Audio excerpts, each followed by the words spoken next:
Hello class. Today we will discuss about the career options in home science.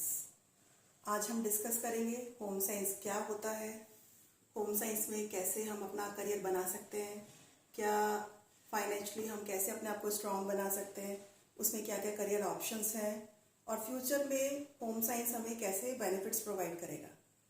तो सबसे पहले ये समझते हैं कि होम साइंस होता क्या है। Home science is a subject that can offers numerous benefits for students. It provides a strong foundation for understanding and improving aspects of daily life, including nutrition, clothing and home management. हमारी 3 basic needs होती हैं, रोटी, कपड़ा और मकान। और इन तीनों basic needs के अंदर ही सबसे ज़्यादा जॉब अपॉर्चुनिटीज़ होती हैं, सबसे ज़्यादा अच्छा करियर होता है। और होम साइंस के अंदर इन सभी एस्पेक्ट्स पर जो हमारे डेली रूटीन के लिए बहुत ज़रूरी हैं, उस पर ही सबसे ज़्यादा प्रैक्टिकली समझाया जाता है।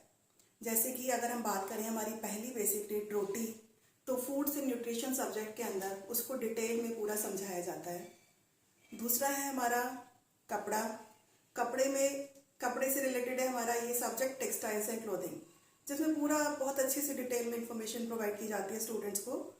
और तीसरी चीज़ हमारी है मकान, वो आता है हमारा पूरा का पूरा होम मैनेजमेंट के अंदर। इसके अलावा भी 2 मेजर सब्जेक्ट्स हैं जो होम साइंस के अंदर पढ़ाए जाते हैं। दीज आर ह्यूमन डेवलपमेंट और एक है हमारा एक्सटेंशन एजुकेशन। इन 5 सब्जेक्ट्स के अंदर ये एक इंटर डिसिप्लिनरी सब्जेक्ट है, मल्टी डिसिप्लिनरी सब्जेक्ट है कि इसके अंदर हम बहुत सारी चीज़ें physics, chemistry, sociology, psychology, financially, economically हम लोग सारे एस्पेक्ट्स को समझते हैं कि जो हमारी लाइफ को इजी बनाने में, कंफर्टेबल बनाने में हमारी हेल्प करता है। तो होम साइंस क्या है? होम साइंस एक ऐसी सब्जेक्ट है जो बच्चे का ओवरऑल डेवलपमेंट करने में हेल्प करता है। ओवरऑल डेवलपमेंट से क्या मतलब है? उसका बच्चे का हमारा सर्वांगीण विकास करना। अब सर्वांगीण मतलब क्या है कि बच्चे का फिजिकल, मेंटल, इकोनॉमिकली और सोशली, साइकोलॉजिकली और फाइनेंशियली हम बच्चे को कैसे स्ट्रांग बनाएं कि वो अपना सबसे पहले ध्यान रख सके, उसके बाद अपनी फैमिली का, और कैसे वो सोसाइटी के लिए बेनिफिट प्रोवाइड्स करा सकता है, कैसे वो सक्षम हो सकता है कि अपने साथ साथ वो औरों का भी फायदा कराए। तो ये सारी की सारी चीज़ें हमारी होम साइंस के अंदर सिखाई जाती हैं। तो सबसे पहले बात करते हैं कि ऐसी क्या विशेषताएं हैं होम साइंस की जो हमें ये सब्जेक्ट लेना चाहिए, है ना। तो सबसे पहले और सबसे इम्पॉर्टेंट जो चीज़ है इसकी, इस सब्जेक्ट की, वो ये है एनहांस प्रैक्टिकल लाइफ स्किल्स। यानी कि ये एक हमारा ऐसा प्रैक्टिकल सब्जेक्ट है कि जिसमें हम सारी चीज़ें ना प्रैक्टिकली करके सीखते हैं। अब एक हमारे ऑथर हैं जिन्होंने हमें ये बताया कि लर्नर एबिलिटी क्या होती है ना। जब हम कोई भी चीज़ देखते हैं, पढ़ते हैं, तो वो हमें सिर्फ 10% याद रहती है ना। जब हम उसको सुनते हैं तो वो हमें सिर्फ 20% याद रहती है, और जब उसको हम देखते हैं, है ना, तो वो हमें 30% तक याद रहता है। बट जो चीज़ हम प्रैक्टिकली करते हैं, जब उसको हम प्रैक्टिकली सीखेंगे, क्लासरूम के अंदर जब सीखते हैं, जब हम स्टिचिंग सीखेंगे और ड्रेस डिज़ाइनिंग सीखेंगे और कुकिंग से रिलेटेड चीज़ें सीखेंगे, बेकरी सीखेंगे, तो वो चीज़ हमें 90% तक याद रहती है। और ये बात बिल्कुल सही है। मैं भी जब स्टूडेंट थी, मुझे याद है कि जब हम लोग लैब्स में हम लोग सब काम करते थे, तो वो चीज़ हमें आज भी याद है। तो ये इतना अच्छा सब्जेक्ट है, और सबसे इम्पॉर्टेंट चीज़ यही है इसकी कि ये हमारा एक प्रैक्टिकल सब्जेक्ट है। प्रैक्टिकल सब्जेक्ट होने की वजह से ये सब्जेक्ट दूसरे सब्जेक्ट से अलग हो जाता है, और एक प्रैक्टिकल नॉलेज बहुत इम्पॉर्टेंट है।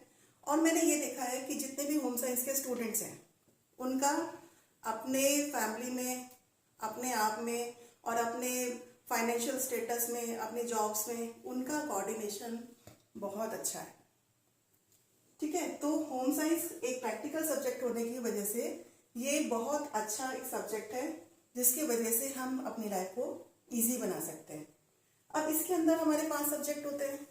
फूड से न्यूट्रिशन, उसमें हम अनाज से लेकर के, है ना, कि भाई कैसे वो ग्रो करता है खेतों में, कैसे सॉइल हमें चाहिए, और अनाज में क्या न्यूट्रिएंट्स होते हैं, है ना, कि ये प्रोटीन डाइट है, ये हमारी कार्बोहाइड्रेट है, बैलेंस डाइट क्या होती है, और उसके अलावा कि भाई कैसे इसमें थेरेपेटिक न्यूट्रिशन के बारे में बताया जाता है कि भाई कैसे अगर कोई बीमार है व्यक्ति तो उसको हम कैसे डाइट में चेंज करके उसको हम उसकी प्रॉब्लम को सॉल्व कर सकते हैं। तो ये सारी चीज़ें प्रैक्टिकली सिखाई जाती है, लैब्स के अंदर काम कराया जाता है, कुकिंग कराई जाती है। इसी तरह से दूसरा सब्जेक्ट है हमारा textiles and clothing. Textiles and clothing में हमारा फाइबर से लेकर के फैब्रिक तक, है ना। सबसे पहले ऐसे तो कपड़ा तैयार नहीं मिलता है, उसके लिए सबसे पहले हमें फाइबर से यान बनाना पड़ता है, फिर यान से हम फैब्रिक बनाते हैं, और फैब्रिक से फिर बनाए जाते हैं गारमेंट। तो ये पूरी की पूरी डिजाइनिंग है, ड्रेस डिजाइनिंग है, ये सारे के सारे जो एस्पेक्ट्स हैं होम साइंस सब्जेक्ट के अंदर बताए जाते हैं। अब जैसे प्रैक्टिकल की बात करते हैं, अगर हम किसी भी बच्चे को एग्जाम्पल के तौर पे, अगर हम किसी एक बच्चे से एक बुक में उसको बोलते रहे कि आप ये सीख लो उसमें कि रोटी कैसे बनाई जाती है ना, और वो बच्चा बहुत अच्छे से स्टडी करता है, बहुत पढ़ता है कि भाई रोटी बनाने के लिए आटे की इतनी कंसिस्टेंसी होनी चाहिए, और जो आटा है सूखा आटा इतना होना चाहिए, ऐसे उसको बेलेंगे, बट वो उसको बिल्कुल नहीं सीख पाएगा, उसकी गोल रोटी बिल्कुल नहीं बन पाएगी जब तक वो उसको प्रैक्टिकली नहीं करेगा। तो प्रैक्टिकली समझना एक अलग चीज़ होती है, बुकिश नॉलेज एक हमारी अलग चीज़ होती है। तो दोनों में जो गैप होता है तो ये होम साइंस उसको फुलफिल करता है। अब जैसे बात करें कि बनना तो हमें फैशन डिज़ाइनर है, हमें ऋतु कुमार जैसे बनना है, बट हमें आती मशीन चलानी भी नहीं है, हमें सुई धागा नहीं चलाना आता है, हमें वो सब काम करना नहीं आता। तो ये होम साइंस एक ऐसा फाउंडेशन तैयार करता है स्टूडेंट्स के लिए कि वो बिल्कुल शुरुआत से लेकर के, है ना, बिल्कुल बेसिक से लेकर के एडवांस टेक्नोलॉजी तक की सारी बातें हमें सिखाता है। तो होम साइंस में ये दोनों चीज़ें तो हो गई, न्यूट्रिशन हो गया, क्लोथिंग हो गया। अब तीसरी चीज़ आती है हमारी होम मैनेजमेंट। अब होम मैनेजमेंट में घर को मैनेज करना, घर मैनेज करना भी एक फैक्ट्री से कम नहीं होता, है ना। घर के अंदर कितनी चीज़ें होती हैं जो मैनेज करनी होती है, बजट बनाना, फाइनेंशियली देखना, बच्चों की केयर करना, बड़ों की केयर करना, राशन मंगवाना, तो वो सारी नॉलेज एक प्रॉपर होनी चाहिए, तभी हम उसको अच्छे से फुलफिल कर पाते हैं। और उसके अंदर क्या क्या करियर ऑप्शंस हैं, ये सब्जेक्ट पढ़ने से क्या फ़ायदा होगा, आप इंटीरियर डिज़ाइनर बन सकते हैं, आप आर्किटेक्चर फॉर्म में हेल्प कर सकते हैं, क्योंकि इसके अंदर ये भी बताया जाता है कि घर कैसे बनता है, उसमें हमें कैसा मटेरियल चाहिए, किस किस तरीके से हम अपने घर की चीज़ों को मेंटेन कर सकते हैं, और जो हमारे रिसोर्सेज हैं हम उन रिसोर्सेज को कैसे यूज़ करें, उसका यूटिलाइजेशन पता होना चाहिए कि हम कैसे अपनी रिसोर्सेज को यूज़ करके अपनी लाइफ को कंफर्टेबल बना सकते हैं। एक हमारा टाइम मैनेजमेंट होता है कि हम टाइम को कैसे मैनेज करें, है ना। टाइम इतना इम्पॉर्टेंट चीज़ है, उसको बट समझते नहीं है बच्चे, बट होम साइंस में ये समझाया जाता है कि हम टाइम को कैसे मैनेज करें, अपनी एनर्जी को कैसे मैनेज करें, अपनी मनी को कैसे मैनेज करें। तो ये सारी की सारी चीज़ें हमें प्रैक्टिकली होम साइंस में बताई जाती है। अब हमारा नेक्स्ट सब्जेक्ट आता है एक्सटेंशन एजुकेशन।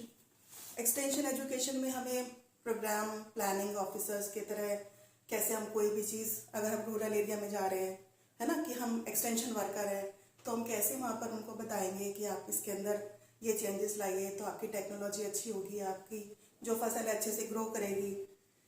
तो टेक्सटाइल्स के अंदर भी बहुत अच्छी जॉब अपॉर्चुनिटीज़ होती हैं। तो वेलफेयर प्रोग्रामिंग बताई जाती है, गवर्नमेंट की क्या क्या स्कीम्स हैं, ये सारी चीज़ें हमें डिटेल में पता होनी चाहिए जिससे कि हम इसमें अपना करियर बना सकें।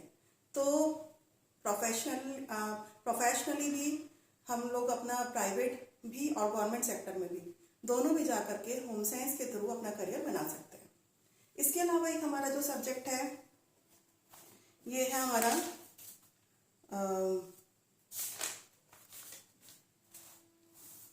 ये है हमारा ह्यूमन डेवलपमेंट।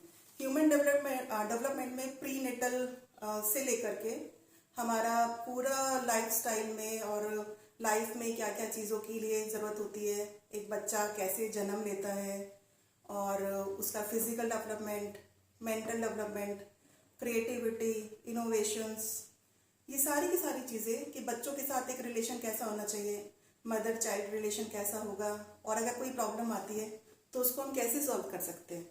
तो ये सारी चीज़ें हमें प्रैक्टिकली बताई जाती हैं। तो ये प्रैक्टिकल सब्जेक्ट होने की वजह से बच्चा बड़ा मतलब जो भी इसको पढ़ता है वो प्रैक्टिकल हो जाता है। उसको पता है कि लाइफ में ये सब प्रॉब्लम्स आएंगी, तो उसको पता रहता है कि हाँ हम कैसे उसको सॉल्व करेंगे। तो मैंने देखा है कि जितने भी होम साइंस के स्टूडेंट्स हैं उनका कोऑर्डिनेशन अपनी फैमिली में और अपनी सोसाइटी में और अपने आप से अच्छा रहता है as compare to other subjects. तो मैंने देखा है कि होम साइंस पढ़ने से बच्चों में कोऑर्डिनेशन और अपने आप में करने की इच्छा है ना, क्योंकि उसमें हम एंटरप्रेन्योर भी बन सकते हैं, अपना कोई काम शुरू कर सकते हैं, क्योंकि सारी की सारी चीज़ें उसमें सिखाई जाती हैं। तो ये इस तरह से होम साइंस जो है एक प्रैक्टिकल सब्जेक्ट होने की वजह से बहुत बेनिफिशियल है।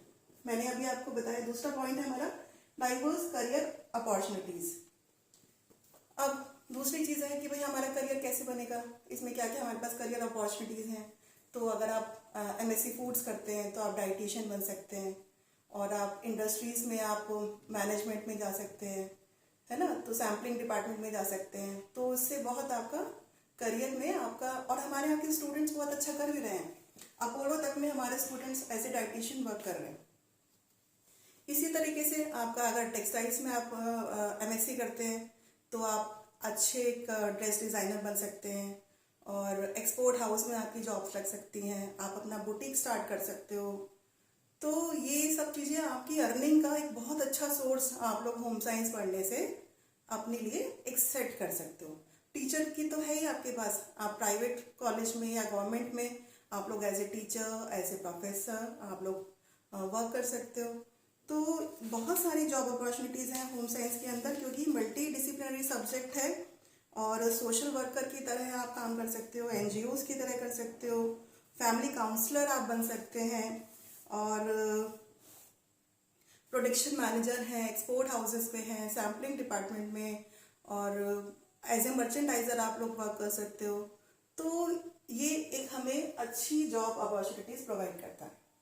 इसके अलावा क्रिएटिविटी एंड इनोवेशंस, जैसे कि अभी हमने बात की कि हम एक अच्छा एंटरप्रेन्योर बन सकते हैं।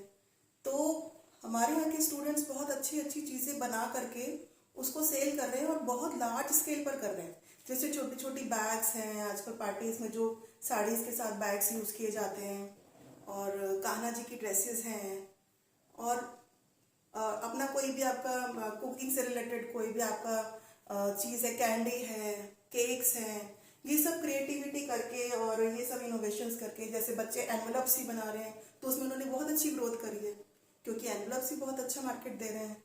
तो होम साइंस के अंदर प्रैक्टिकली सारी चीज़ें समझाने से ये सब्जेक्ट हमें बड़ा फ्रूटफुल है कि इसको लेने से आपका जो फ्यूचर है वो सिक्योर हो जाता है।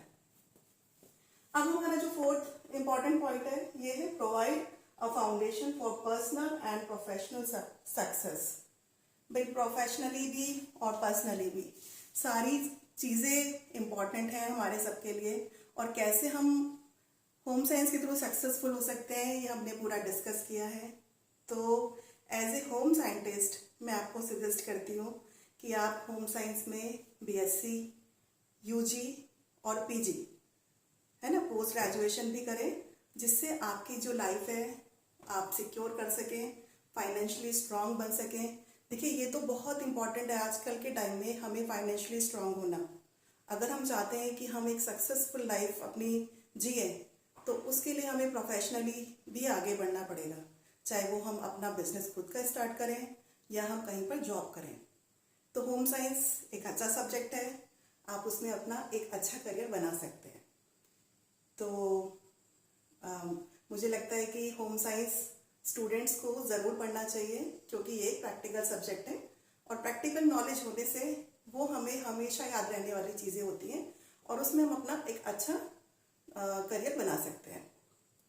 तो बच्चों या जो भी आप लोग सब देख रहे हैं, अगर आपको कोई भी ऐसे कोई काउंसलिंग सेशन चाहिए या कोई मोटिवेशन क्लास चाहिए, या होम साइंस से रिलेटेड कोई भी आपको चैप्टर्स जो आपको टफ लगते हो, तो मुझे आप कमेंट बॉक्स में मैसेज कीजिए, तो मैं आपके अकॉर्डिंगली इजी लैंग्वेज में वो सब्जेक्ट्स बनाने की कोशिश करूँगी, और जब भी मुझे टाइम मिलेगा मैं वीडियोस बना करके आपसे शेयर करूँगी। तो जिन लोगों ने अभी तक मेरे चैनल को सब्सक्राइब नहीं किया है, please subscribe the channel, like and share. और जो भी आपकी रिक्वायरमेंट्स हैं मुझे कमेंट सेक्शन में मुझे डालिए और मैं पूरा एफर्ट डालूंगी अपना और आप तक इजी लैंग्वेज में उस चैप्टर्स को क्लियर करने की पूरी कोशिश करूंगी। तो आज की वीडियो में अभी इतना ही। नेक्स्ट वीडियो में फिर मिलते हैं, तब तक के लिए धन्यवाद। Thank you so much.